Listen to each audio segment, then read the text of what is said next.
사랑하고 축복합니다. 함께 기도하고 예배하도록 하겠습니다. 기도하겠습니다. 사랑하는 하나님, 이 시간 주님 앞에 섭니다. 우리의 중심을 아시고 우리의 마음을 아시는 하나님 앞에 이 시간 전부로 나아가기를 간절히 소원합니다. 하나님, 저희가 주님 앞에 나아갈 때에 우리의 그 어떤 것도 의지하여 나아갈 것이 없음을 고백합니다. 하나님, 이 시간 우리에게 은혜 주시고 선택하여 주시고 그저 은혜로 우리를 불러주신 그 주님 한 분만을 의지하며 나아갑니다. 우리 안에 하나님을 더욱 사랑하는 마음과 하나님을 더욱 알고자 하는 그 소망이 자라나게 하여 주시고 진짜 하나님과 교제하고 하나님 앞에 고백하는 이 시간, 하나님과 친밀히 교제하는 이 시간 되게 하여 주시옵소서. 감사합니다. 예수님의 이름으로 기도드렸습니다. 아멘. 모두 일어나셔서 찬양하도록 하겠습니다.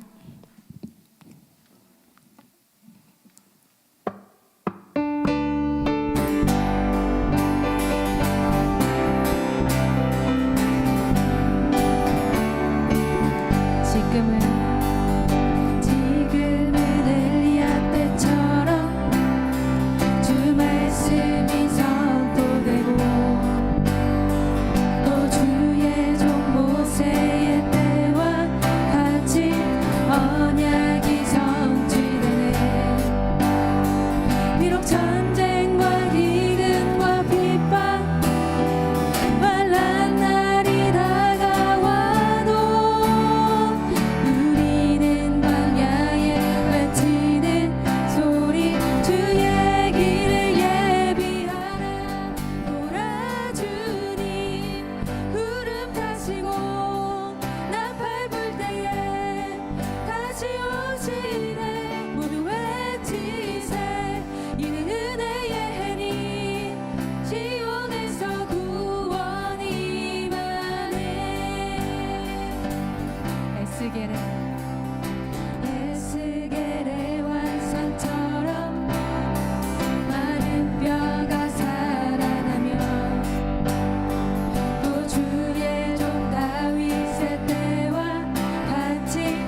주만이 나의 산성 내가 요동치 아니하리 오직 주만이 나의 반석 나의 구원이시니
받으소서. 우주여 내 삶을 깨뜨립니다. 주 머리 위에 붓습니다. 주님께라면 아깝지 않습니다. 존귀와 영광, 존귀와 영광을 받으소서. 하나님 어린 양 예수, 능력과 부와 지혜와 힘을 받으소서. 존귀와 영광을 받으소서. 하나님 어린 양 예수, 나라와 권세 영광 모두 주님께. 내 눈을 열어 주소서. 주의 참된 가치 보도록 내 앞에 계신 주님과 비할 것은 없습니다. 내 손에 남은 것 없이 아낌없이 다 드립니다. 주님 한 분만을 위하여 한 방울도 남김없이.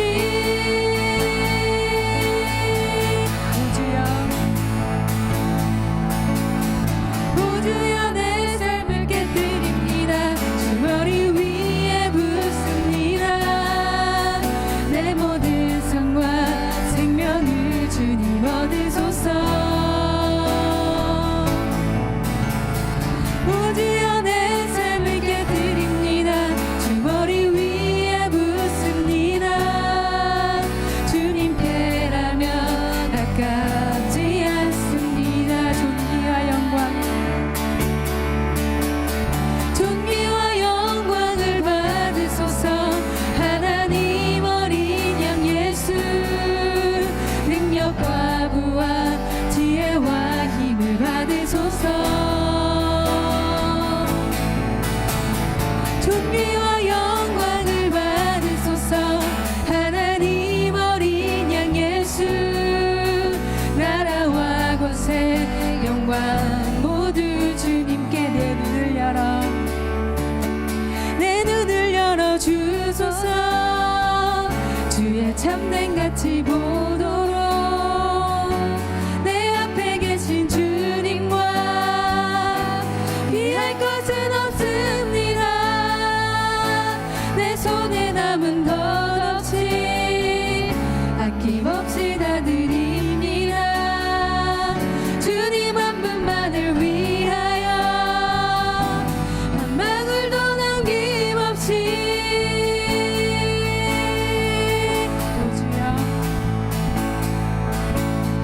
우주여 내 삶을 깨뜨립니다. 주 머리 위에 붓습니다. 내 모든 삶과 생명을 주님 얻으소서. 우주여 내 삶을 깨뜨립니다. 주 머리 위에 붓습니다. 주님께라면 아깝지 않습니다. 우주여 내 삶을 깨뜨립니다. 주 머리 위에 붓습니다. 내 모든 삶과 생명을 주님 얻으소서.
예수님 사랑해요.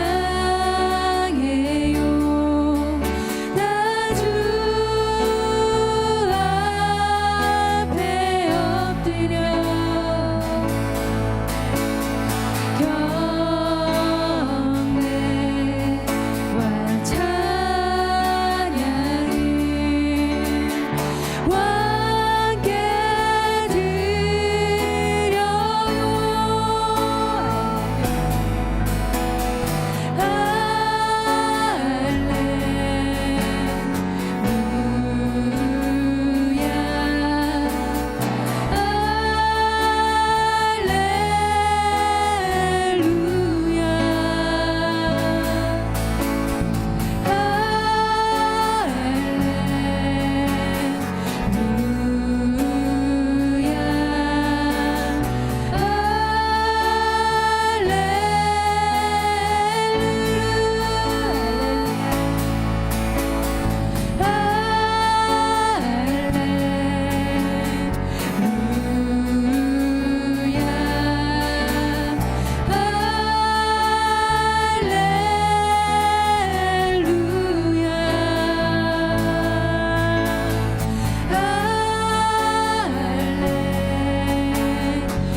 아멘.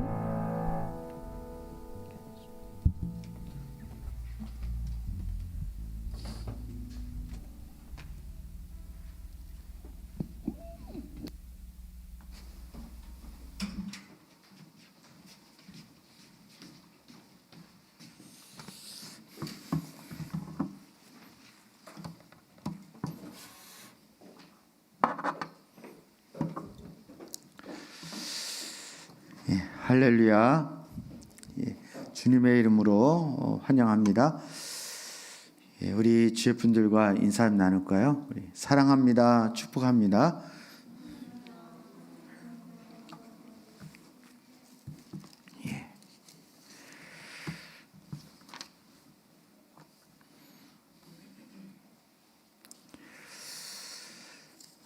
광고 말씀 몇 가지 드리면요.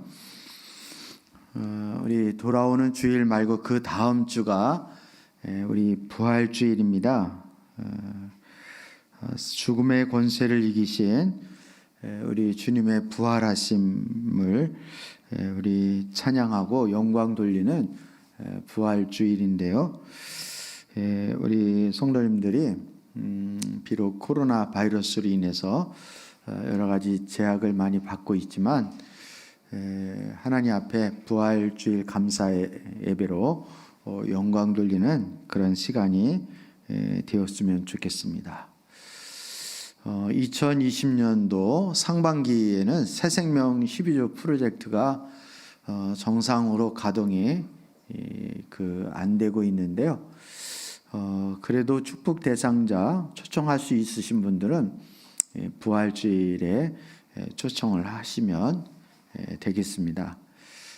그래서 우리 그때에 식사 대접을 하는 것이나 또 기념품이나 또 초청장이나 뭐 이런 것들은 우리 갖춰지지 않았지만 그래도 예배에 초청할 수 있으면 그렇게 하시는 것도 좋겠다 싶습니다. 이번 부활주일 메시지는 복음 제시라기보다는 부활주일에 관련된 말씀이 선포될 것이라고 생각이 됩니다. 아무튼 그리고 새생명 12조 프로젝트도 마음을 담으시고 계속 기도해 주시기를 바랍니다. 그리고 다음 주 월요일부터는 우리 고난주간입니다. 고난주간인데 우리 고난 주간에 여러분이 나오셔서 함께 고난 주간에 특별 새벽 기도회로 하나님께 나아가는 시간 가졌으면 좋겠습니다. 그래서 지금 이 시간도 우리 영상으로 금요 기도회에 참여하시는 분들이 많이 계실 터인데요. 영상이 한두 주 이른 정도지 계속 영상으로 드리면 예배에 대한 목마름이 우리 성도님들 가운데 있으시리라고 생각이 됩니다. 그래서 여러분 기도 많이 해 주시고요. 그리고 주일 일부 예배 같은 경우에는 성도님들이 많이 나오시지 않습니다. 사실 우리 교회 주일 일부 예배 같은 경우는 우리 사랑받는 친구들 유초동부 선생님들이 11시에 아이들을 예배로 섬겨야 되기 때문에 그 선생님들을 위해서 드리는 예배가 일부 예배입니다. 그런데 지금 우리 사랑받는 친구들 유초동부 예배를 영상으로 드리고 있기 때문에 우리 굳이 일부 예배 드릴 필요가 없거든요. 그럼에도 불구하고 일부 예배를 계속 드리고 있는 이유는 우리 성도님들이 2부 예배에 쏠리지 않고 분산되어서 일부 예배에 많이 나오시라고, 그래서 띄엄띄엄 이렇게 앉아서 예배 드리시라고 그렇게 1부, 2부로 나누어서 그렇게 예배를 드리고 있는 것입니다. 근데 지금은 처음에는 나누어서 알아서 이렇게 딱 1부 예배도 많이 나오시고 그러는데 지금은 2부 예배 많이 나오시고 1부 예배는 많이 안 나오세요.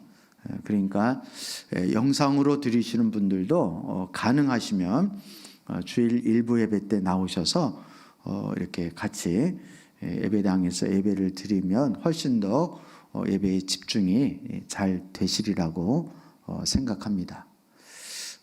그리고 새벽 예배도 숫자가 많지가 않으니까요.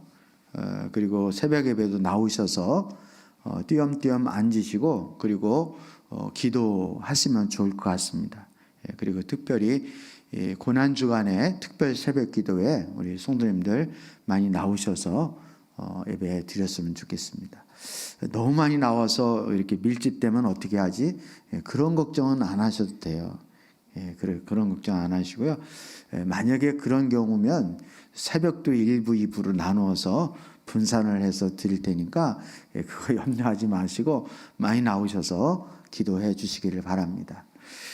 특별히 우리 믿음의 지체들을 위해서 여러분이 기도 많이 해 주셨으면 좋겠습니다. 예배를 우리가 소홀히 한다든지 예배를 오랫동안 집중해서 안 드리게 되어지면 우리 영적으로 반드시 표가 나게 되어 있습니다. 이건 어쩔 수가 없어요. 우리가 육신의 몸을 입고 연약한 존재이기 때문에 어쩔 수가 없어요. 그래서 우리 하나님은 우리의 연약함을 누구보다도 잘 알고 계시기 때문에 우리가 규칙적으로 매일 예배, 기도 이런 부분들을 하나님이 허락해 주신 것이고요. 그리고 또 우리 교회 공동체라고 하는 지체들을 허락해 주신 것입니다. 그거는 우리를 보호해 주시기 위해서 하나님이 안전장치로 그렇게 허락해 주신 거예요. 이게 제대로 작동이 되어져야 우리 믿음이 연약한 성도들이 보호를 받고 또 지도를 받고 또 영적으로 회복되어질 줄 믿습니다. 그냥 우리 믿음이 좋으신 분들처럼 그냥 몇 주 예배 빠져도 다시 스스로 일어날 수 있고 이렇게 되어진다면 얼마나 좋겠습니까? 근데 우리 믿음이라는 게 그냥 자동으로 되어지는 게 아니에요. 예전에 신앙생활을 열심히 했으니까 그 사람은 영원토록 계속 열심히 할 수 있을 것이다. 이게 천만의 만만의 말씀입니다. 하나님이 은혜를 주셔야 되는 것이고요. 꾸준히 주님의 은혜 가운데 거해져야 그래야 우리가 깨달아지고 보게 되어지고 알게 되어지는 것입니다. 그렇지 않으면 우리는 금방 하나님을 멀리할 수밖에 없는 그런 연약한 존재예요. 여러분이 영화 한 편만 봐도 드라마에 좀 빠지기만 해도 하나님께 집중하는 이 우리의 영적인 상태가 확 달라진다는 걸 금방 아실 거예요. 아마. 이 코로나로 인해서 기도 생활 소홀히 하고 말씀 잘 안 보고 그리고 예배 잘 못 드리고 그러면 표가 날까요? 안 날까요? 안 나는 분이 이상한 거예요. 안 나는 게. 오히려 안 나는 게 이상한 거고요. 그건 반드시 나게 돼 있습니다. 그래서 챙기셔야 돼요. 먼저는 스스로를 챙겨야 되고 그리고 영적으로 리더자로 하나님 앞에 거룩한 책임을 가지고 있는 분들이 여러분 챙기셔야 됩니다. 그리고 작게는 우리 가정에서 우리 자녀들의 믿음을 우리 학부모님들이 잘 챙길 수 있었으면 좋겠습니다. 아멘이시죠? 예. 우리 금요 기도에 계속 하나님의 구원 경영 지금 10장을 지금 하고 있습니다. 하나님 구원 경영 10장을 하고 있는데요. 우리 하나님께서는 성막을 설계하시고 성령의 감동을 받은 사람들에게 그 성막을 뭐 하라고 하셨다고요? 지으라고 하셨습니다. 근데 진짜 성막은 어디 안에 짓는 성막입니까? 내 내면 안에 짓는 성막이 진짜 성막이다. 그래서 성령이 거하시는 전으로 우리는 날마다 성전이 지어져가는, 성전이 되어져가는 그런 상태라는 사실을 우리는 기억을 해야 하는 것입니다. 그래서 구약에는 우리 내면의 성전에 대해 예수님이 지으실 온전한 성전에 대한 그림자이고 그리고 그 모형일 뿐인 거지, 성막에 대한 모형이지 진짜 성막은 내 내면에 지어야 한다라는 부분을 우리 살펴보았습니다. 그래서 우리 지난주까지는 그 성막의 맨 처음에 뭐가 나온다 그랬죠? 성막문, 문이 유난히 다른 문에 비해서 크다 적다? 크다 이렇게. 이거 큰 것은 주님의 마음을 나타나는 것이고 하나님의 은혜를 표현하는 거예요. 하나님의 은혜, 그 크신 은혜, 하나님의 그 크신 은혜로 우리를 구원하신다는 거예요. 여러분, 구원이라는 설명을 우리가 여러 각도로 많이 할 수 있겠지만 구원은 하나님이 주신 믿음의 선물이에요. 그것은 하나님의 뭐로 주신 거예요? 하나님의 그 크신 은혜로 말미암아 주신 것이다 라고 성경은 말씀하고 있습니다. 그래서 성막문이 유난히 큰 이유는 바로 하나님의 큰 은혜를 의미한다, 이렇게 말씀을 드릴 수 있습니다. 그리고 성막문을 들어서게 되어지면 뭐가 나온다 그랬습니까? 번제단이 나온다 그랬죠? 번제단. 그 번제단에서는 뭐가 해결되어지는 거예요? 우리의 죄의 문제가 해결이 되어지는 것입니다. 뭐로 말미암아? 피로 말미암아. 번제물의 피로 말미암아 우리의 죄 문제가 해결되어지는 건데 그 피는 결국 누구에 대한 상징이에요? 예수 그리스도의 십자가 보혈을 상징하는 거예요. 그거에 대한 그림자입니다. 따라서 저와 여러분의 죄는 이렇게. 그래서 우리 지난주에 저희 아내가 저한테 질문을 했어요. 아니 그 성막에 들어갈 때 그 문이 구원의 문이라며요. 그러면 구원 받았으면 됐지 뭘 번제단에 가서 또 죄를 사했냐고. 그것도 한두 번이 아니라 1년에 한 번씩. 아주 질문을 예리하게 잘했어요. 근데 여러분도 그런 궁금증 가져보셨나요? 궁금하죠. 그런데 여러분, 그것은 히브리서에서 그 해답을 말씀하고 있습니다. 히브리서에서 번제단의 그 피는 바로 양과 송아지의 피. 이거는 1년에 한 번. 근데 구약의 이 성막에서 드리는 것은 장차 예수님이 오셔서 흘릴 피에 대한 뭐라 그랬어요? 모형이고 그림자라 그랬죠. 그래서 이것은 완벽한 게 아니에요. 그림자는 그 본체를 본질로 진짜 주인공으로 오신 구원자 되신 예수 그리스도를 가르쳐 주는 것이기 때문에 이게 진짜가 아닙니다. 진짜가 아니라 모형이고 이거는 그림자이고 예표예요. 그렇기 때문에 주님은 계속 이걸 반복적으로 1년에 한 번씩 이 보혈의 피를, 즉 짐승의 피로 제 사함을 받는다는 것을 계속 가르쳐주고 계신 것입니다. 근데 히브리서에서 말씀하는 것처럼 짐승의 피는 완벽하지가 않아서 1년에 한 번씩 반복하지만 예수님의 피는 온전한 피이기 때문에 단 한 번으로 죄 문제를 해결하는 거예요. 아멘입니까? 따라서 우리는 예수님 앞에 회개의 용서를 받았으면 이제 원죄가 용서함을 받은 거예요. 용서함을 받은 거예요.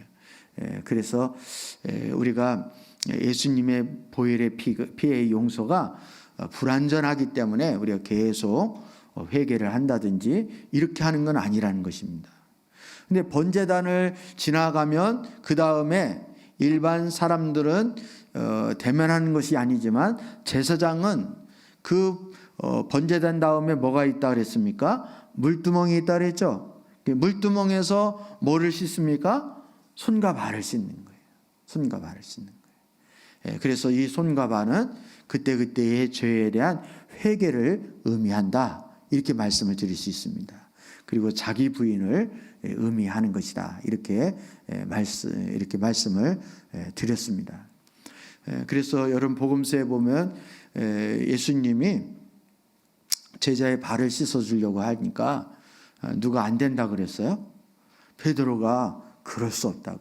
그도 그럴 것이 그 당시에 발은 누가 씻겨주는 것이었습니까?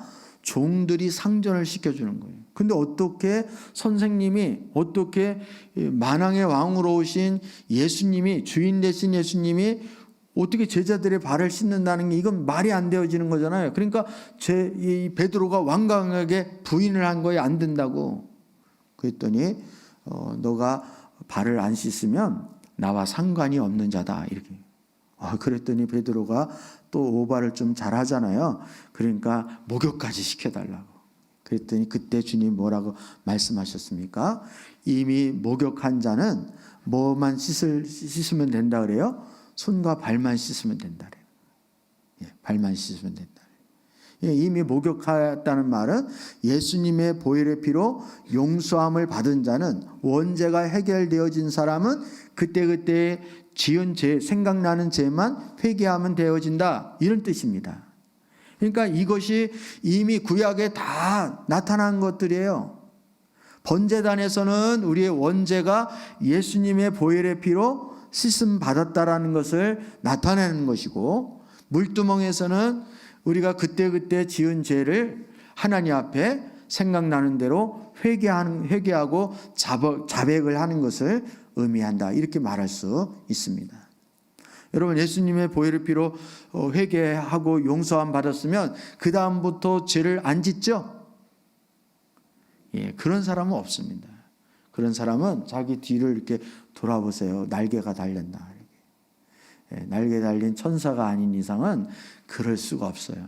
그렇기 때문에 우리는 하나님 앞에 나갈 때마다 우리 자신을 씻어야 되는 거예요. 이게 성막들에서 일어나는 일들입니다.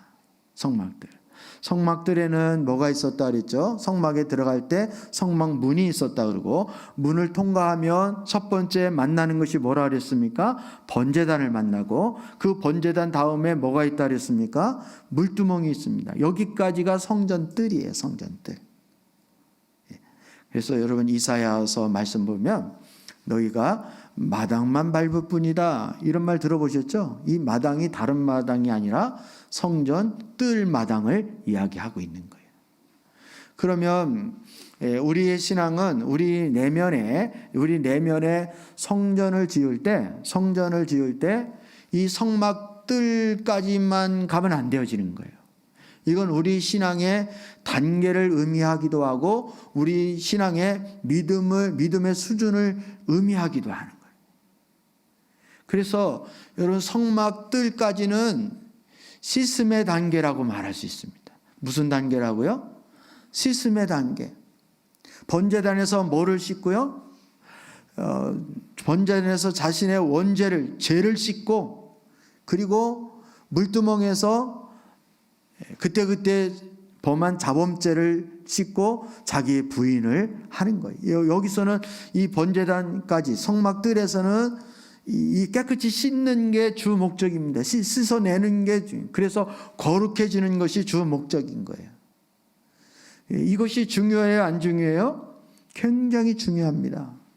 근데 우리 신앙은 씻는 데에서만 끝이면 안 되어지는 거예요. 여기서만 머무르면 안 되어지는 거예요. 더 한 걸음 나가서 성수의 신앙이 되어져야 합니다. 무슨 신앙이 되어져야 한다고요? 성수의 신앙이 되어져야 합니다. 오늘 우리가 살펴볼 말씀이 이 성수에서 세 가지의, 성수의 세 가지가 있는데, 이 세 가지를 통해서 우리 신앙이 어떻게 성숙해 나가는가라는 것을 보여주고 있습니다. 여러분, 성막 뜰까지는 씻음의 단계라 그랬다면, 이 성수에서 일어나는 것은 공급하는 것입니다. 공급의 단계다, 이렇게 말할 수 있습니다. 무슨 단계라고요? 공급의 단계입니다. 공급. 그러면 이 성막에서 어떻게 무엇을 공급받는가? 그 첫 번째가 여러분 떡상입니다. 떡상. 떡상의 의미는 무엇입니까? 이렇게 교재에 나와 있죠. 우리 요한복음 6장 35절을 먼저 읽어보도록 하겠습니다. 요한복음 6장 35절. 예수께서 그들에게 말씀하셨다. 내가 생명의 빵이다. 내게로 오는 사람은 결코 줄이지 않을 것이요 나를 믿는 사람은 다시는 목마르지 않을 것이다. 여러분, 참고로 하나 더 서론에 말씀을 드렸어야 되는데, 하나 더 말씀을 드리면, 여러분, 성경은 누구에 대해서 기록한 책입니까? 성경은 예수님에 대해서 기록한 거예요. 여러분이 성경을 읽으면서 예수님을 제껴놓고 예수님을 발견을 못하면 성경을 제대로 읽은 것이다, 읽지 못한 것이다, 읽지 못한 거예요. 왜냐하면 에베소서 말씀에서도 보듯이 주님은 복음을 비밀로 감추었다 그래요. 근데 그 복음에 감추어진 비밀이 누구를 통해서 다 드러나는 것입니까? 예수님을 통해서 드러났어요. 예수님을 통해서. 그래서 사실은 구약 성경이든 신약 성경이든 그 성경의 주인공은 누구라고 말할 수 있어요? 예수님에 대하여 기록한 성경이기 때문에 예수님에 대하여 말씀하고 있는 거예요. 그럼 구약의 신약에 예수님을 여러분이 읽을 때마다 예수님을 발견하셔요? 하는 것도 있지만 잘 못하는 것도 있다는 거죠. 저는 학교 다닐 때, 특히 초등학교 다닐 때 1년에 한 번씩 그 소풍을 가요. 소풍을. 되게 이제 무슨 이렇게 큰 뭐 이런 데로 많이 가고, 뭐 저수지 뚝방 뭐 이런 촌스러운. 지금은 그렇게 초등학교 소풍을 그런 데로 가는 학교는 아무도 없을 것 같아요. 지금은 다 뭐 버스를 타든 뭐를 타든 제대로 갈 텐데, 그때는 걸어서 그 학교에서 좀 이렇게 이렇게 잔디가 이렇게 있고 능이 있고 뭐 이런 데를 소풍을 갔어요. 소풍 가면 꼭 한 가지 빼놓지 않고 하는 거 있죠. 저만 했나? 보물찾기. 보물찾기. 저는 보물찾기가 제일 싫었어요. 왜냐하면 제대로 찾아본 적이 없거든요. 누가 이렇게 잘 찾아주거나 이렇게 챙겨주지 않으면 제가 보물을 알아서 찾아본 적은 별로 없는 것 같아요. 지금도 뭘 찾으라면 잘 못 찾는 그런 장점을 가지고 있긴 하지만 아무튼 그렇습니다. 근데 보물찾기를 하다 보면 어떤 보물은 아주 어렵게 감춰놓은 것이 있는가 하면 어떤 보물은 쉽게 이렇게 감춰놓은 게 있죠.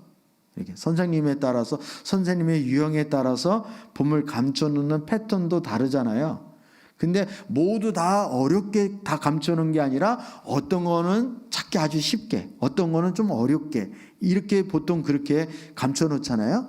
그것처럼 성경에도 예수님에 대하여 찾을 때 어떤 거는 쉽게 예수님을 찾을 수 있고 어떤 거는 야 이게 예수님을 의미하는 거야? 이렇게 할 정도로 굉장히 어렵게 비밀스럽게 그렇게 감춰놨다는 거죠. 예. 여러분 그게 이해가 되시나요? 하나님이 예수님을 우리가 상식적으로 생각할 때는 예수님에 대하여 보다 더 잘 알도록 해 주셨을 것 같잖아요. 근데 복음은 그렇지 않아요. 복음의 비밀은 감춰놓은 것입니다, 여러분. 이걸 우리가 하나님의 은혜로 찾아야 되는 것이고 이게 주님이 감춰놓은 걸 열어 보여주셔야 우리가 알게 되어지는 거예요. 예.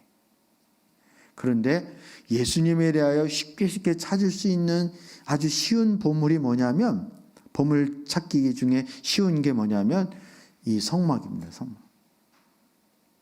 왜냐하면 성막의 대부분이 다 누구에게 초점을 맞추고 있어요? 예수님을 가리키는 것이고 예수님에 대하여 소개하는 것이기 때문에 그렇습니다. 우리 지난주에 살펴본 것처럼 성막의 문도 마찬가지고 번제단도 마찬가지고 물두멍도 마찬가지고 이 기구 하나하나가 다 누구를 의미하고 있다 말씀을 드릴 수 있습니까? 예수님을 이제 가리키는 것이다. 이렇게 말씀을 드릴 수 있습니다. 이 떡상도 마찬가지예요. 떡상. 예수님이 우리의 양식이 되신다. 이것을 말씀하는 거예요. 우리는 말씀을 먹음으로 예수 그리스도를 공급받는 것입니다. 이것도 참 영적인 의미가 아니면 도무지 이해할 수 없는 것이죠. 그래서 로마 시대 때 초대교회 성도들이 핍박을 받는 이유 중에 하나가 로마에 이상한 소문이 떠도는 거예요. 이상한 소문. 무슨 소문이냐면 기독교인들이 이 예수쟁이들이 애를 잡아먹는다. 이렇게 사람을 잡아먹는다. 이렇게. 실제 이렇게 잘 내막을 모르는 사람은 이거는 내 살이다. 이렇게 하고 먹고 또 이거는 내 피다. 언약의 피니 피를 마셔라. 그리고 또 마시고 막 이러니까 사람들이 오해할 만도 하겠죠. 그리고 기독교인들을 잡아 죽이려고 하니까 누명을 씌우기가 좋아요, 안 좋아요? 누명 쓰기가 아주 좋은 거죠. 실제 니네가 살 먹는다 그러지 않았냐? 니네가 피를 마신다 그러지 않았냐? 이렇게 되어지는 거예요. 그래서 핍박을 받은 이유 중에 하나가 그거예요. 근데 여러분 오늘 말씀을 보십시오.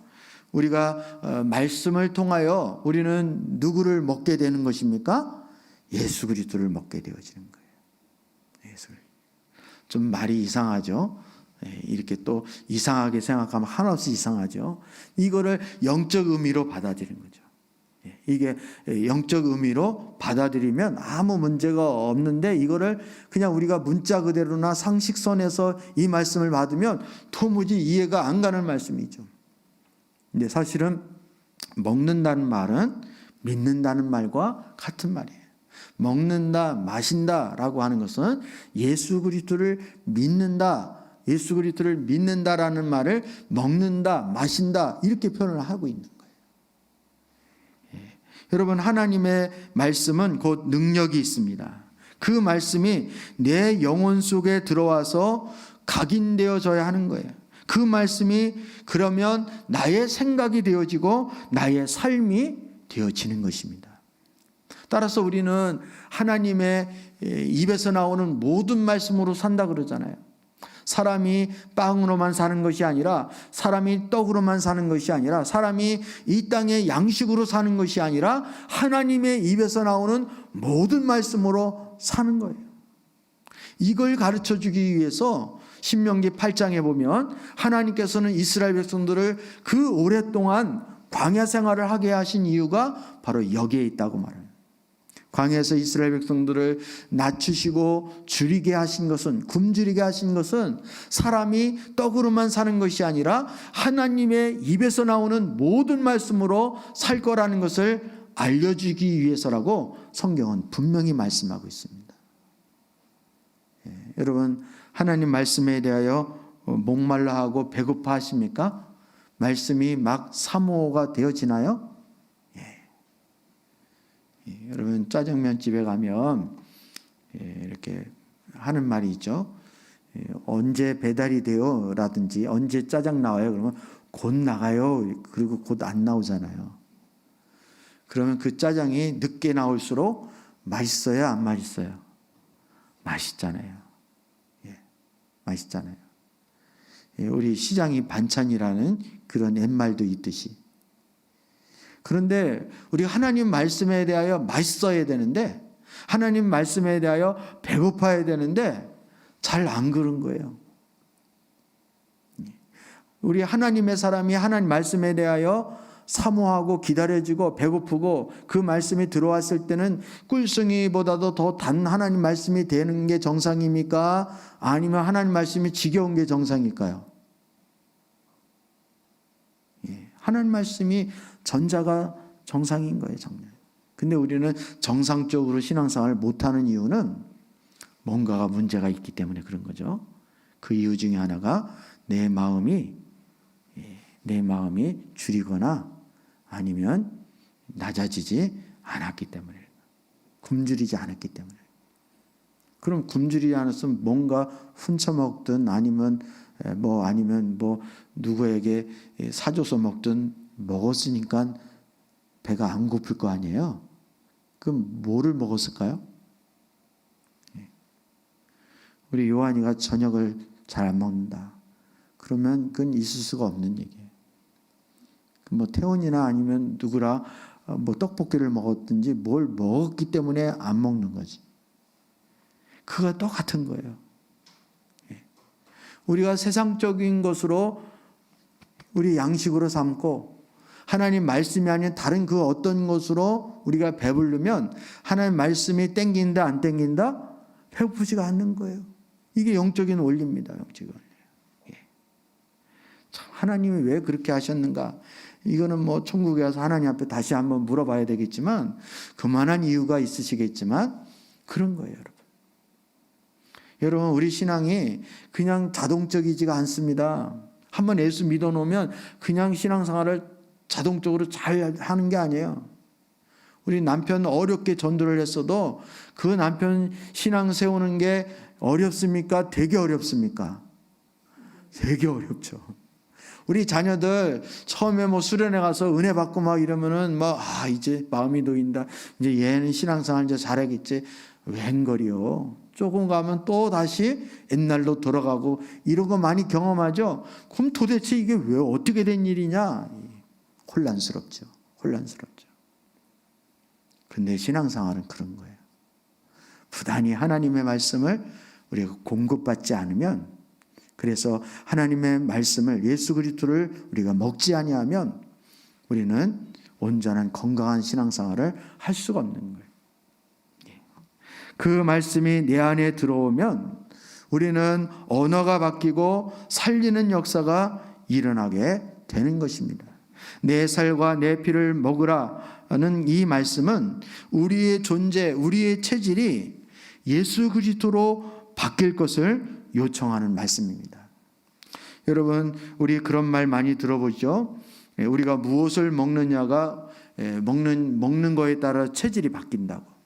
그래서 한국 사람은 뭐를 먹는 게 좋다 그래요? 신토부리, 우리 땅에서 나는 이 식자재, 이 음식을 먹어야 그게 건강에 좋다, 이렇게 말을 하는 것처럼 사람이 무엇을 먹든지 그 요소가 그 체질이 되는 것처럼 결국 우리의 말이 살리는 주님의 말씀으로 바뀌기 위해서는 우린 끊임없이 하나님의 영의 양식을 먹어야 되는 거예요. 여러분, 성경에는 말씀을 두 가지 부분으로 우리의 교훈을 해주고 있습니다. 하나는 양식으로서의 말씀이고, 하나는 우리의 신앙의 방향을 제시해주는 등불로서의 말씀입니다. 즉 안내 역할을 해주는 거예요. 그래서 주님의 말씀은 너의 발에 빛이요 너의 길에 등불이니라 라고 할 때는 하나님의 말씀을 우리를 안내해 주는 걸 얘기하는 거예요. 어디로 갈지 무엇을 해야 될지 모를 때는 하나님 말씀을 따라가면 주님이 다 안내해 주셔요. 아멘입니까? 그래서 이스라엘 백성들을 낮에는 구름 기둥으로 밤에는 불 기둥으로 인도하신 것처럼 하나님은 오늘날 저와 여러분을 주님의 말씀으로 우리를 인도해 주십니다. 안내를 해 주신다는 거예요. 그 또 하나는 아까도 얘기했지만 양식으로서의 말씀이에요. 사람이 떡으로만 살 것이 아니라 하나님의 입에서 나오는 모든 말씀으로 살 것이다. 우리는 어린아이와 같이 순전한 젖을 사모하라 라고 할 때 그 젖은 뭐를 의미하는 거예요? 하나님의 말씀을 의미하는 거예요. 그래서 끊임없이 말씀을 먹어야 되는 것이죠.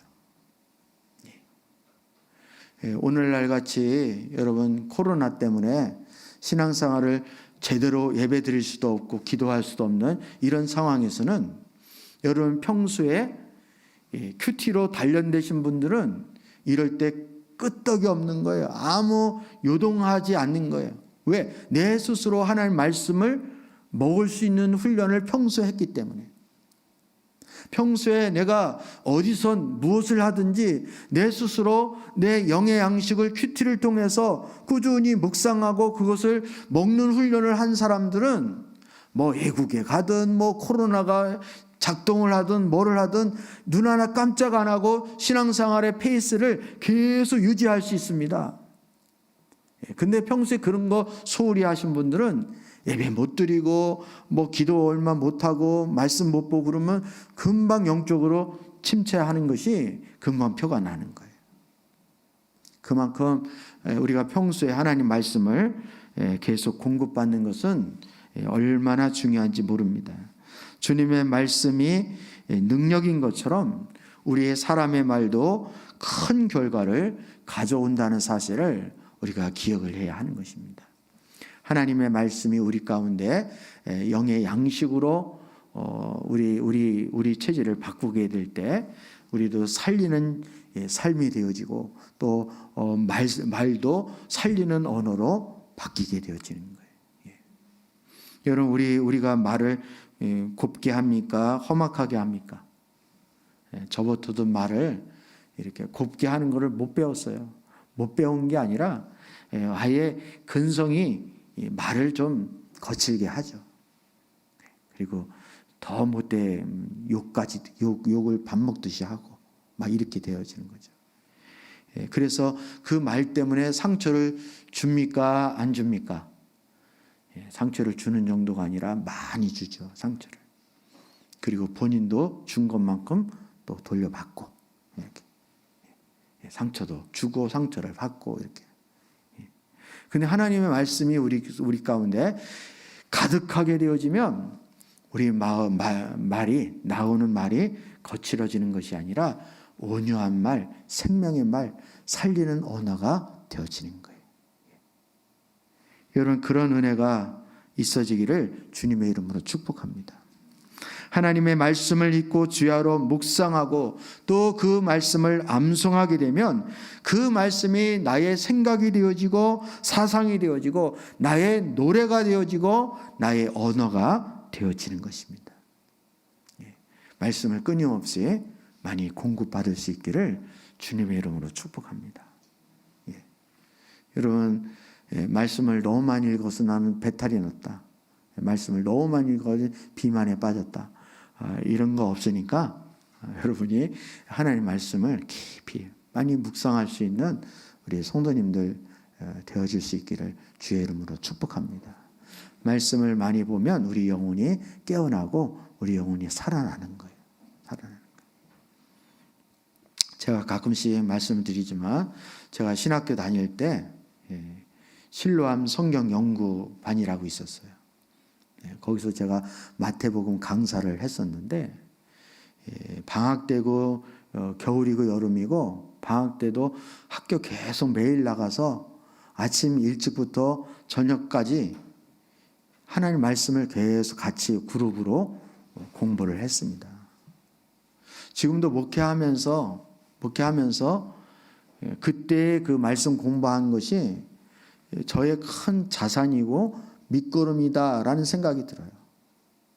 그때는 정말 하나님의 은혜로 열정을 가지고 이렇게 하긴 했어도 정말 그때는 멋모르고 했죠.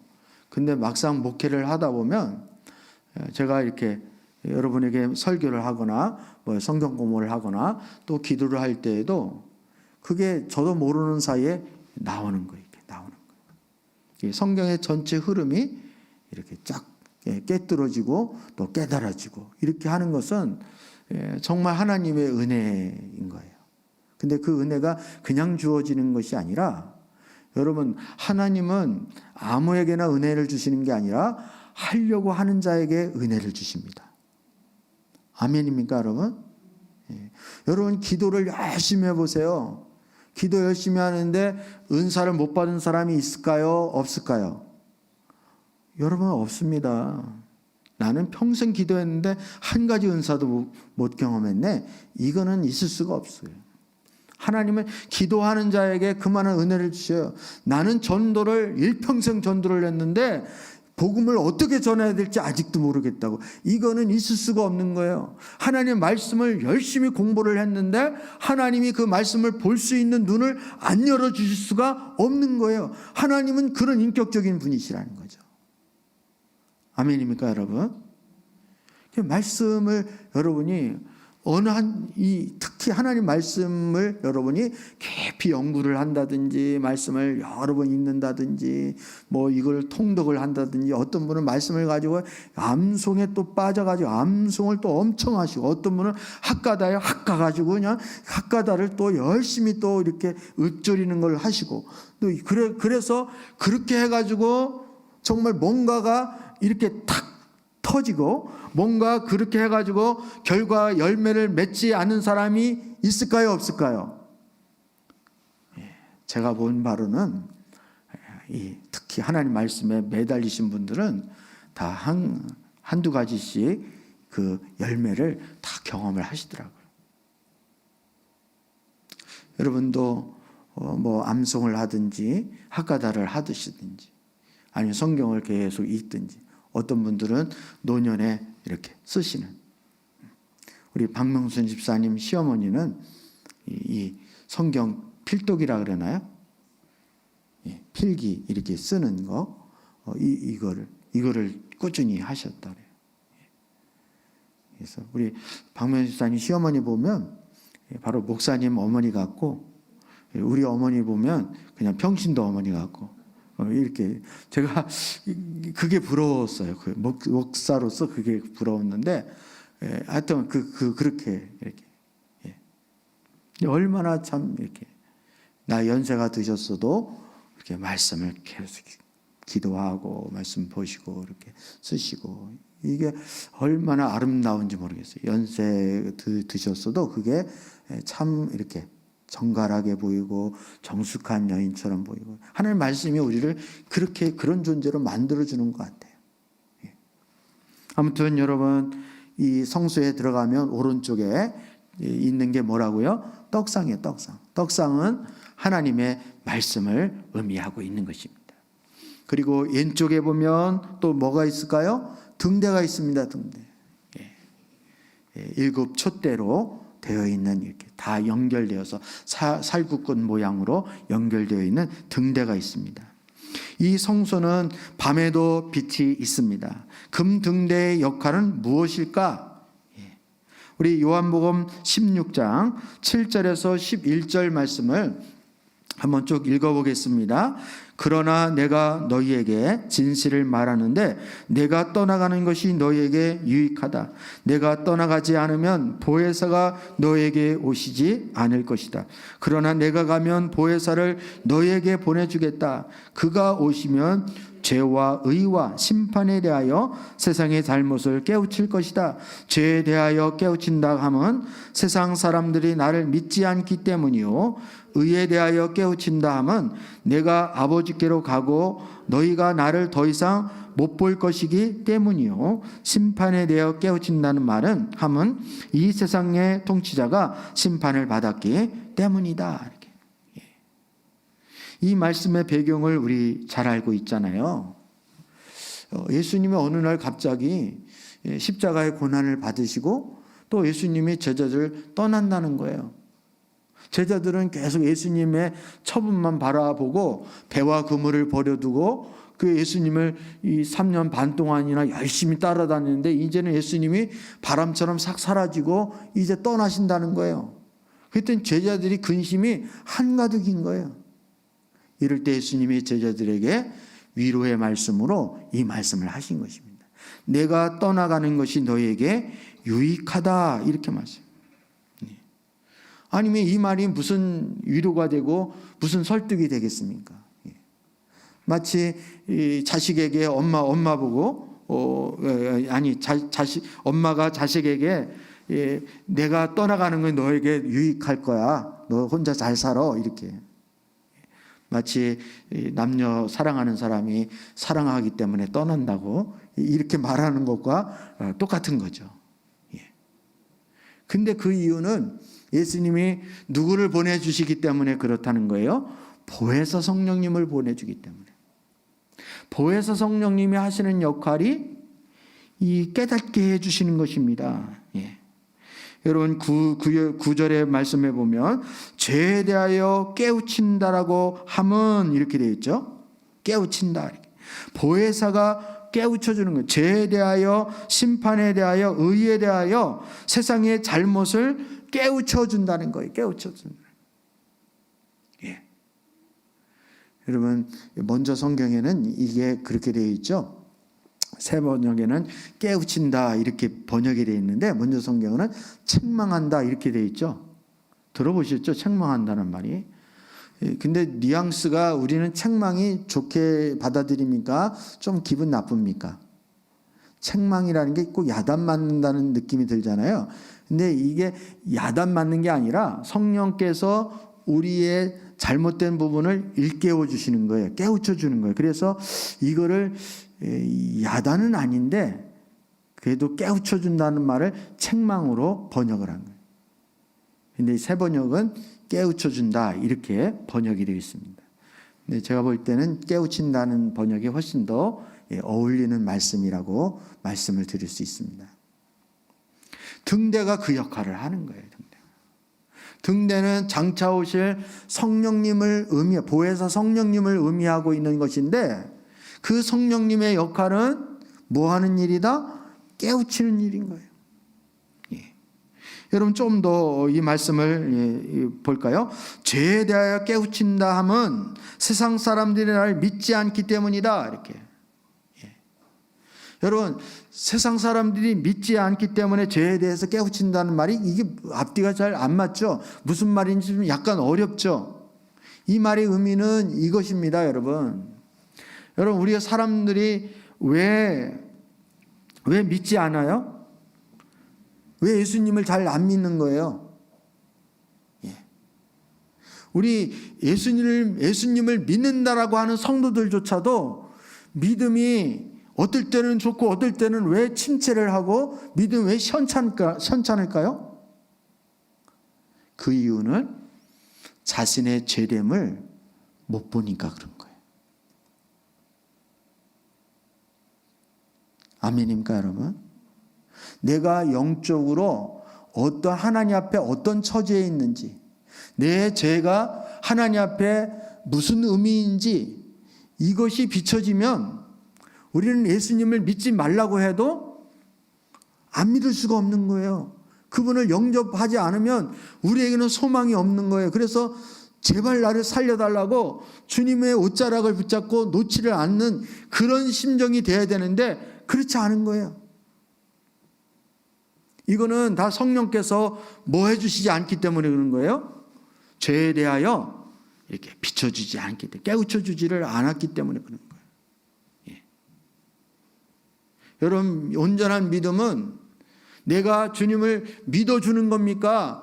죄에 대하여 내가 인식이 되어지면 예수님을 안 믿을 수 없는 그런 존재라는 것이 깨달아지면 믿음이라는 건 믿어주는 것이 아니라 믿는 이 자체가 감사한 것이고 하나님 앞에 감격스럽게 나갈까요? 안 나갈까요? 나갈 수밖에 없는 거예요. 근데 내가 마치 교회를 나와주는 것처럼, 기도해 주는 것처럼, 아니면 내가 신앙생활을 그냥 봉사를 해주는 것처럼 이렇게 여기는 이유는 바로 성령의 조명하심으로 이 등대가 비춰져서 저희들이 죄에 대하여 뭐를 하지 못하기 때문에 그러는 거예요. 자신의 처지를 인식하지 못하기 때문에, 깨우치지를 아직 못했기 때문에 그런 거예요. 믿음이 없는 이유가. 아멘. 예, 그 얘기예요, 여러분. 그래서 우리는 기도를 많이 해야 돼요. 많이 해야 돼요. 뭘 기도해야 될까요? 축복 대상자를 위해서, 우리 자녀들과 믿음이 연약한 우리 남자들을 위해서 어떻게 기도를 해야 됩니까? 주님 자신을 보게 해달라고, 성령이 비춰달라고 기도를 하셔야 돼요. 그냥 교회 나오는 거로만 그거로 감지덕지 하시면 안 되고요. 여러분 한 걸음 더 나아가서 자신을 성령께서 훤히 비춰달라고, 인식하게 해달라고. 아멘이죠? 내가 어떤 존재인지가 주님 안에서, 복음 안에서 환히 드러나면 우리는 그 주님을 잡을 수밖에 없고 주님 앞에 간절히 주님의 은혜를 구할 수밖에 없는 존재라는 것을 알게 되어지는 것입니다. 여러분 성령님이 필요해요, 안 필요해요? 이렇게 비춰주는 성령님이 깨닫게 해주시는 은혜가 정말 놀라운 거죠? 예, 아멘입니다. 아멘. 그 의에 대하여 깨우친다라고 하는 것은 또 무슨 뜻인가? 이렇게 의에 대하여 깨우친다 하면 내가 아버지께로 가고 너희가 나를 더 이상 못 볼 것이기 때문이다. 이렇게. 여러분 이 다음부터는 예수님이 떠나가면 이제는 제자들이 잘못하거나 아니면 뭐 궁금한 거 있으면 제자들이 누구에게 물어봤어요? 뭐가 옳은 것인지 그른 것인지를 누구에게 물어봤습니까? 예수님에게 즉각 물어봤어요. 그런데 이제는 예수님이 떠나고 나면 물어볼 게 없는, 누구한테 물어봐야 돼요? 물어볼 데가 없는 거예요. 근데 감사하게도 하나님은 우리 의에 대하여 성령께서 우리를 깨우쳐 주신다는 거예요. 야, 이게 내가 잘못한 거구나. 내가 이게 이렇게 그렇게 행동하면 안 됐었는데, 내가 그런 마음을 먹으면 안 되었었는데, 내가 그렇게 결정하면 안 된 것인데, 주님이 그때 기도하시고 성령께 물어보시면 성령이 비춰주시고 생각나게 하시고 깨닫게 해주시죠. 아멘입니까? 하나님, 나는 하나님의 뜻을 잘 모릅니다. 어린아이 같은 저애를 가르쳐 주세요. 제가 어디로 가야 할지, 무엇을 해야 할지 모릅니다. 이렇게 하나님 앞에 지혜를 구하고 방법을 구하면 성령님이 응답해 주셔요, 안 해 주셔요? 해 주셔요. 이게 의에 대하여 깨우쳐 주시는 거예요. 의에 대해서 깨우쳐 주시는 거예요. 여러분, 그리고 심판에 대하여 깨우친다는 말은 무슨 말입니까? 심판에 대하여 깨우친다는 말. 이 세상 통치자가 심판을 받았기 때문이다. 여러분, 이 세상 통치자가 누구입니까? 이 세상 통치자는 사단이에요, 사단. 사단은요, 우리가 이 땅에서 삶이 마치 전부인 것처럼 살게 우리를 눈멀게 만들고, 우리가 하나님 나라를 소망하지 못하게 만들고, 우리가 하나님의 뜻대로 살지 못하게 만드는, 그래 결국 우리가 뭐 받게 만드는데 사단이 목적이 있는 거예요? 심판받게 하는데 사단이 목적이 있는 거예요. 예. 근데 여러분, 우리가 사단이 이미 그 머리가 예수님의 십자가로 말미암아 그 머리가 깨졌기 때문에, 심판을 받았기 때문에 우리가 성령님을 의지하면 우리의 장래가 어떤 일이 일어날지, 우리가 하나님 앞에 심판대에 서게 되어질 것, 이거 다 깨우쳐 주는 분이 누가 그렇게 하신다고요? 성령님이 그렇게 하신다는 거예요. 여러분, 의에 대하여, 죄에 대하여, 심판에 대하여 깨우치는, 이 깨우치는 것은 다 누가 하는 역할이에요? 성령님이 하시는 역할인데, 이 역할을 보혜사 성령께서 다 해줄 거라는 거예요. 그렇기 때문에 예수님이 떠나가시고 오히려 보혜사 성령을 너희에게 보내주는 것이 너희에게 유익하다라는 말씀이 맞아요, 틀려요? 그 말씀이 맞는 것입니다. 맞는 거예요. 여러분 놀랍지 않습니까? 예.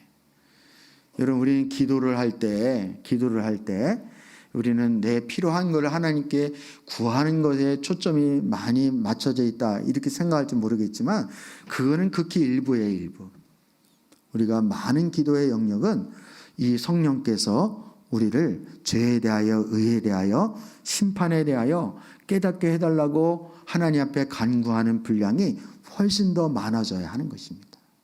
그래야 영적으로 우리가 분별력을 갖게 되어지는 것이고 영적으로 깨어있는 자가 되어지는 거예요. 아멘입니까 여러분? 예.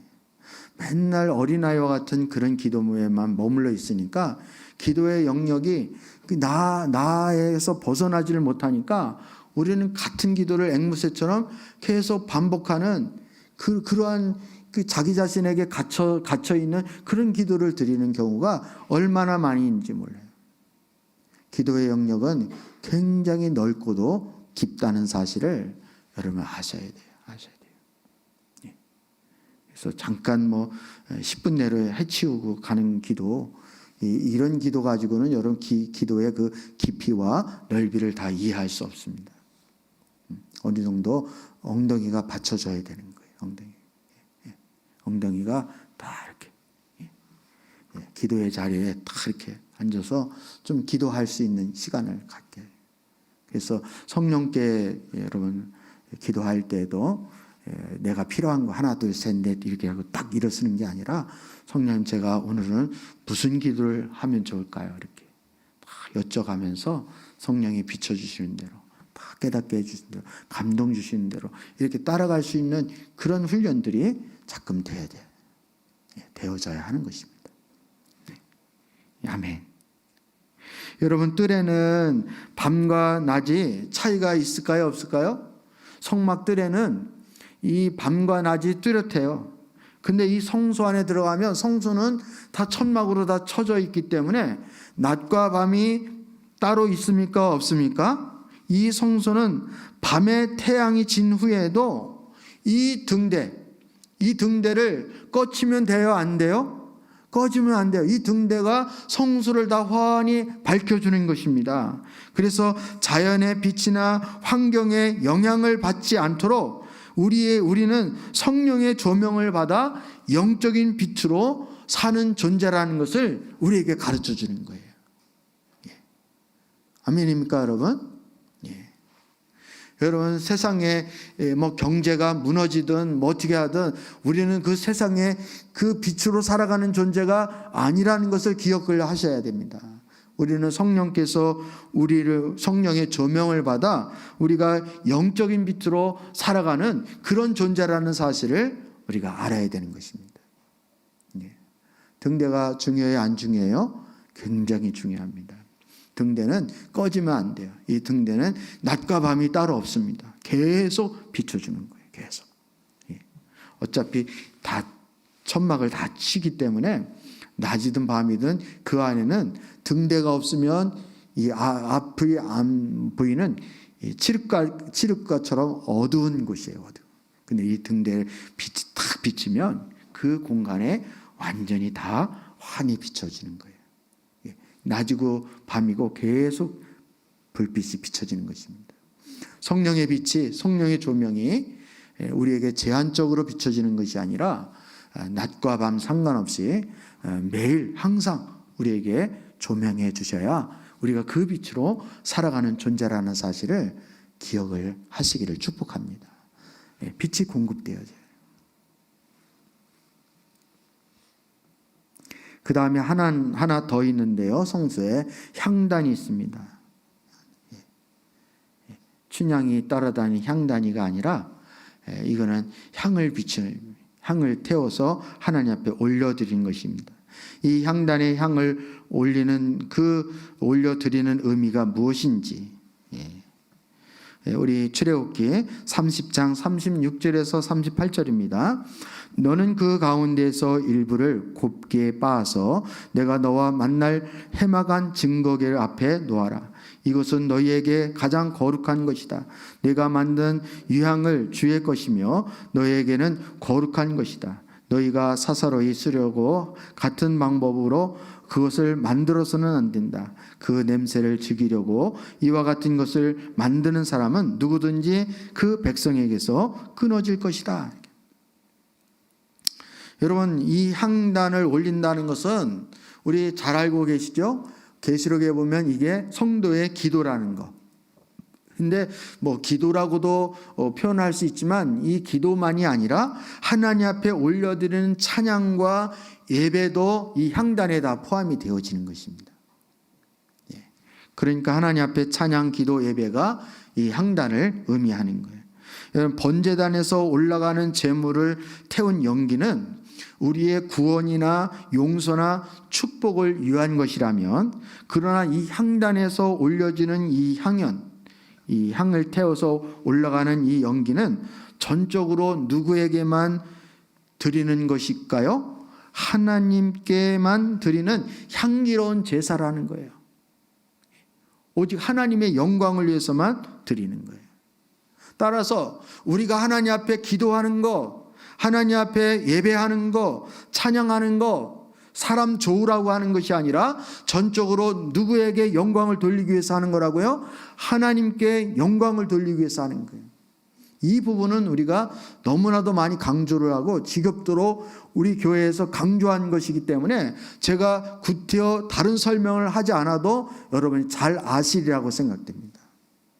찬양을 할 때 초점이 사람에게 있는 것이 아니라 누구에게 있다고요? 방향이 하나님을 향하고 있다는 거예요.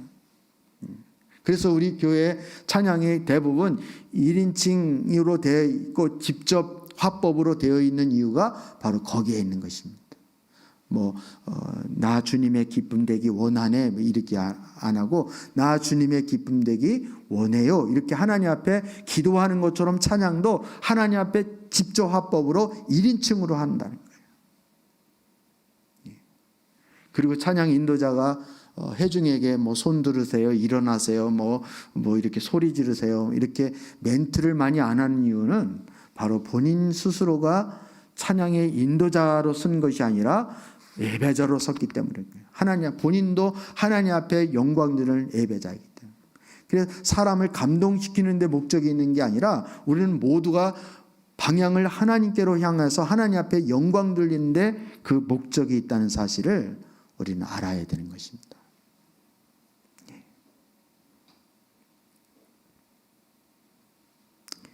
여러분, 우리 예배가 나답과 아비후의 예배, 그리고 홈리와 비느하스의 예배, 가인의 예배가 되지 않도록 우리는 주의를 해야 합니다. 전적으로 하나님께만 올려드리는 예배여야 합니다. 그 말씀의 지시대로 준비해야 하는 거예요. 하나님 말씀대로 해야 하는 거죠. 그리고 성령의 인도하심을 따라 예배해야 되는 거예요. 이게 성령과 진리로 드리는 예배라는 사실을 우리는 기억을 해야 됩니다. 자기가 원하는 방법을 사용하거나 임의로 바꿔서는 안 되어지는 거예요. 임의로 바꿔서는 안 돼요. 예. 여러분, 오늘날 우리 예배할 때에도 어떤 분들은 말씀만 들으려고 하는 거예요. 말씀 듣는 게 예배라고 생각하는 거예요. 여러분, 이건 말씀 듣는 것은 예배의 한 부분적인 것이지 우리는 찬양부터 예배가 시작되어지는 거예요.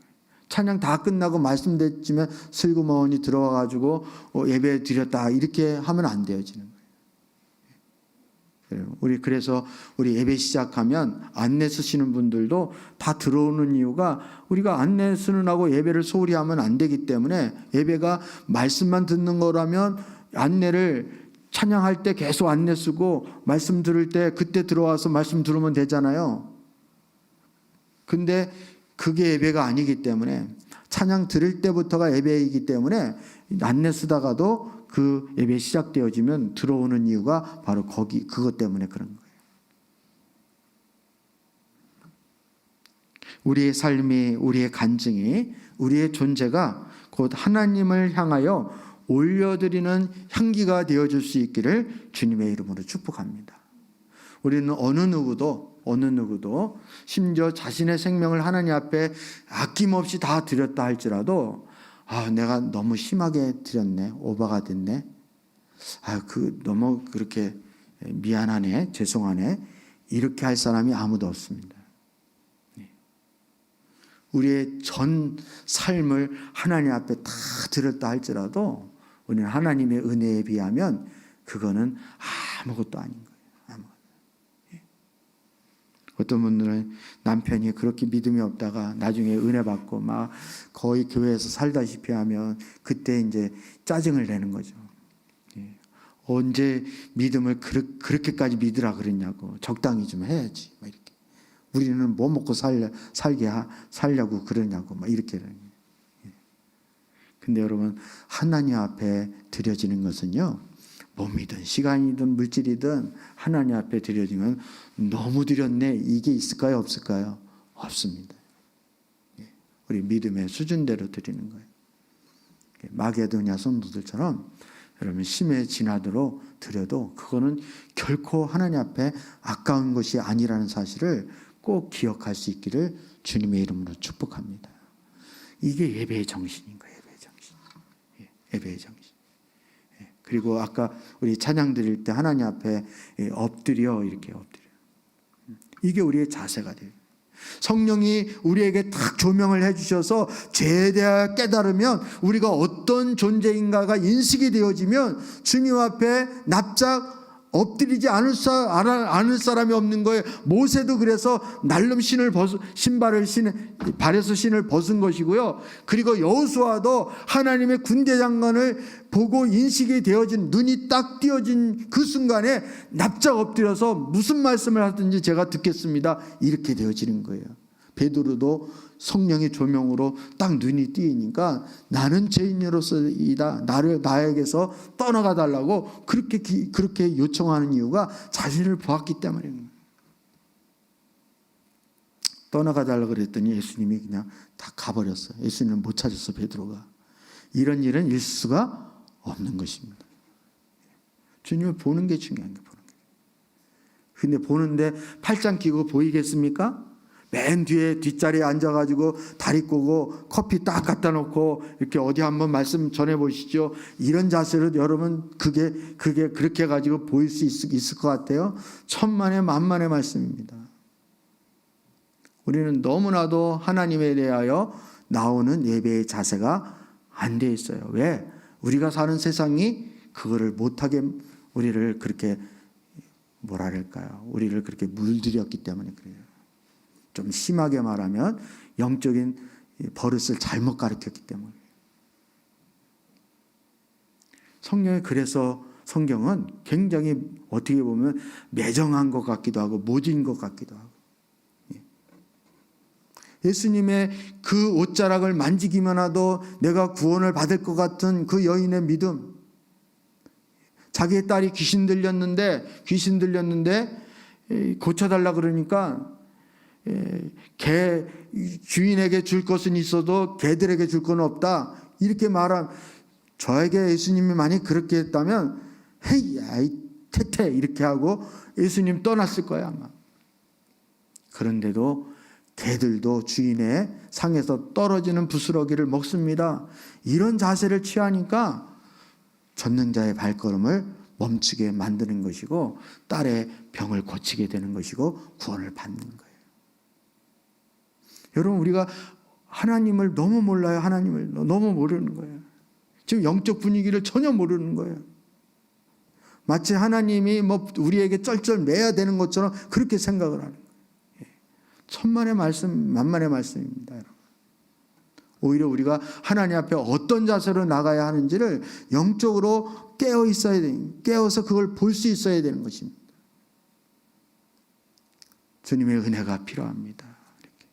소경 거지 바디메오처럼 나를 불쌍히 여겨달라고. 나를 불쌍히 여겨달라고. 주님, 내가 못 보는 자입니다. 내가 보기를 원한다고. 이렇게 기도하여 나갈 수 있는 하나님의 자녀가 되어질 때 여러분 성령께서 우리에게 찾아올 것이고 성령이 임재하는 예배 가운데 우리는 비로소 하나님 앞에 영광 돌리는 그런 예배자로 서게 되어질 것입니다. 아멘. 예. 우리 오늘 말씀을 기억하며 우리 찬양으로 하나님 앞에 영광 돌리고요. 우리 기도로 나아가시겠습니다.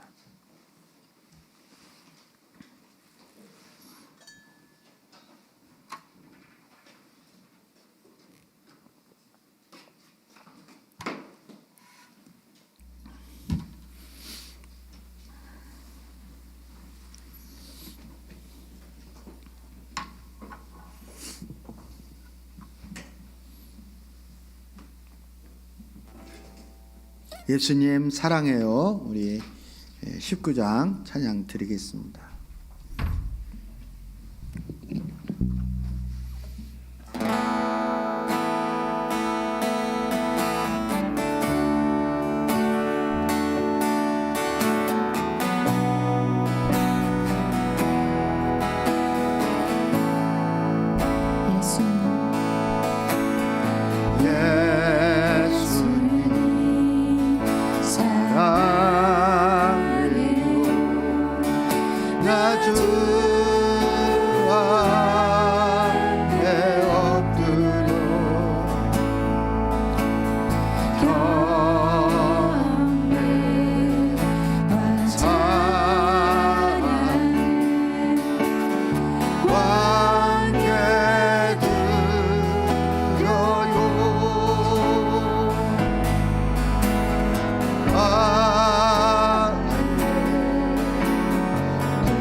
시간 기도로 하나님께 나가시겠습니다. 오늘 성수에서 우리는 떡상과 그리고 등대와 향단에 대하여 말씀을 살펴보았습니다. 하나님 아버지, 어쩌면 우리는 성전 뜻만 받고 매일 반복적으로 돌아가는 그런 신앙생활에 머물러 있지 않는지를 우리가 돌아보기를 원합니다. 하나님 아버지, 우리가 일용할 양식을 날마다 하나님 말씀을 공급받아서 영의 양식으로 삼아야 할 터인데, 그리고 성령의 조명하심이 24시간 밤낮 끊이지 않고 우리 가운데 비춰져야 할 터인데, 그리고 하나님 앞에 하나님 아버지 끊임없이 올려드리는 향단의 불꽃이 꺼지지 않아야 하는데, 아버지, 우리는 성소에서 일어나는 공급받는 것에 대해서 너무나도 소홀히 하고 그것에 대한 하나님 아버지 우리 공급이 없어서 우리 신앙생활이 메말라 있고 우리 신앙생활이 하나님 힘을 내지 못하는 연약한 가운데 파리한 가운데 빠져 있지는 않는지 우리 자신을 돌아볼 수 있기를 원합니다. 주님, 오늘 말씀처럼 우리가 늘 성소에서 공급받을 수 있는 하나님의 자녀들이 되어질 수 있기를 원합니다. 매일 양식을 공급받게 하시고 매일 우리 내면이 성령의 조명으로 24시간 비춰지게 하여 주시옵시고, 날마다 하나님 앞에 기도의 향연과 찬양과 예배가 하나님의 영광을 위하여 올려질 수 있기를 간절히 소원합니다. 오늘 말씀을 기억하며 우리 함께 기도로 나가시겠습니다. 살아서 역사하시는 하나님 아버지, 우리는 너무나도 습관적이고 의식적이고 형식적인 예배에 매여 있지는 않는지를 우리 자신을 돌아보기를 원합니다. 아버지, 신앙생활의 연륜은 오랫동안 신앙생활을 했어도 우리 내면에 공급받는 것이 너무나도 하나님 아버지 미미하고 부족하여서 날마다 성전의 뜰만 밟고 돌아가는 어리석은 자가 되어지지 않기를 간절히 원합니다. 내가 믿음의 힘을 잃어버리는 이유가 어디에 있는지 하나님 깨닫는 것이 미련한 정도로 알지 못하는 이유가 어디에 있는지, 하나님 앞에 영광 돌리는 것이 인색하고 하나님 앞에 영광 돌리는 것이 부족한 이유가 어디에 있는지를 하나님 볼 수 있도록 은혜를 베풀어 주시옵기를 원합니다. 아버지의 진정한 예배자로 하나님 앞에 나갈 수 있는 우리 사랑교회 온 성도들 되어주시기를 원합니다. 영과 진리로 하나님 앞에 예배로 나가는 주님의 자녀들 되게 하여 주시고, 나의 생각, 나의 방법과 나의 처지를 하나님 아버지여 하나님 앞에 나가는 그런 잣대로 여기지 않는 어리석은 자가 되어지지 않기를 간절히 원합니다. 철저히 하나님 말씀의 기준을 따라 성령의 인도하심을 따라 아버지 하나님 앞에 나갈 수 있는 신령과 진정의 예배자로 주님 앞에 나갈 수 있도록 은혜를 베풀어 주시옵소서. 아버지, 내가 은혜 받기 위하여, 나의 만족을 위하여, 내가 감동받기 위하여 하나님 앞에 나오는 것이 아니라 나의 예배와 나의 찬양과 기도가 온전히 하나님을 향하며 하나님께 영광을 돌리기 위한 것임을 알아갈 수 있도록 은혜를 베풀어 주시옵소서. 하나님 아버지, 우리 사랑하는 성도들의 연약함을 주님 기억하여 주시옵기를 간절히 소원합니다. 오 주님, 우리 다시 한번 기도로 나가실 때 하나님 아버지, 우리 내면의 성전이 날마다 온전히 지어져 갈 수 있기를 간절히 소원합니다. 특별히 코로나 바이러스로 인하여 하나님 앞에 나와 하나님 앞에 예배하지 못하고 영상으로 예배드리는 우리 지체들이 많이 있습니다. 주님 아버지, 저희의 믿음이 식어지지 않게 해주시고 영적으로 침체하지 않게 하여 주시옵시고, 주님을 향한 사모하는 마음과 배고픈 마음이 더 간절해질 수 있기를 간절히 소원합니다. 빨리 하나님 아버지, 코로나 바이러스가 종식되게 하여 주시옵시고 우리 예배자리로 나와 본연의 예배자로 나갈 수 있도록 은혜를 베풀어 달라고 기도했으면 좋겠습니다.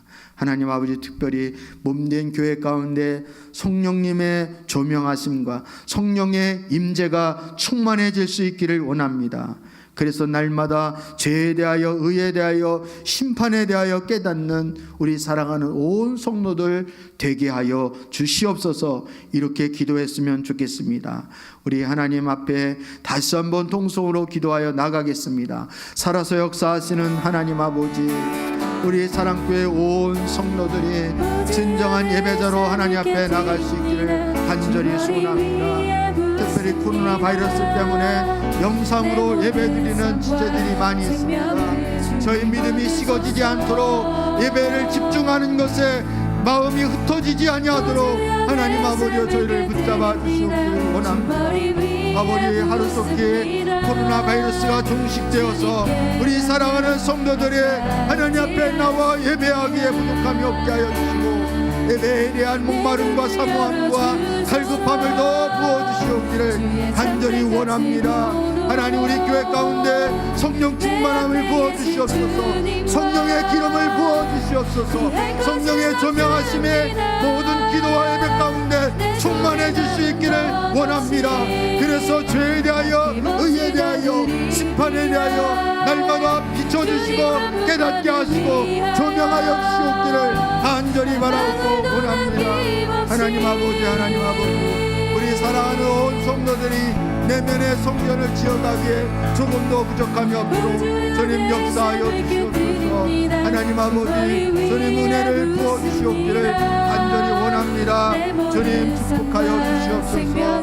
주님 기억하여 주시옵소서.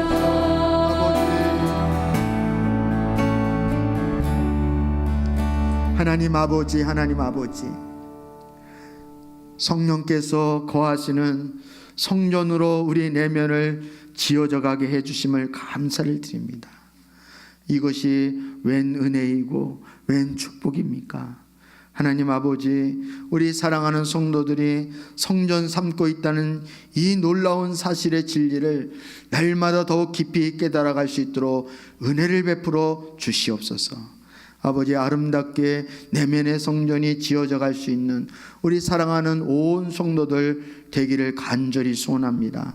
특별히 매일 일용할 양식을 말씀을 통하여 공급받게 하여 주시옵시고, 24시간 밤낮 할 것 없이 하는 성령의 비추심과 조명이 우리 내면에 활짝 비춰줄 수 있도록, 환히 비춰줄 수 있도록 축복하여 주시옵소서.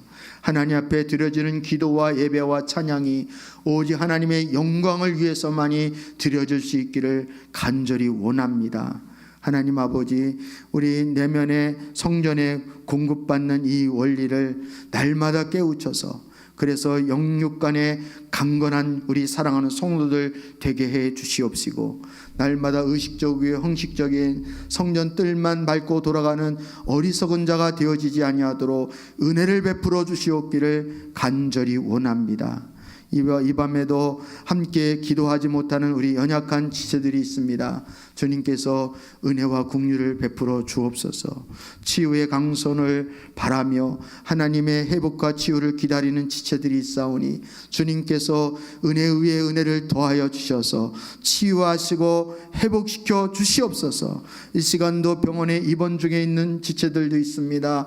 하나님께서 위로하시고 새심을 부어 주시옵시고 속히 건강의 회복을 허락하여 주시옵소서. 사업을 경외하는 지체들도 있고 어려운 가운데 있는 우리 하나님 사랑교회 가족들도 있습니다. 주님께서 저의 삶의 터전을 책임져 주시옵시고 경외하는 사업과 속하 있는 직장과 사랑하는 가정의 필요를 채워 주시옵소서. 아버지, 믿음이 흔들리는 우리 가장들, 우리 형제 목장의 남자 성도들 아버지 하는 일일이 기억하여 주시고, 특별히 성령께서 죄에 대하여, 의에 대하여, 심판에 대하여 주님 깨우쳐 주시고 조명하여 주시옵기를 간절히 원합니다.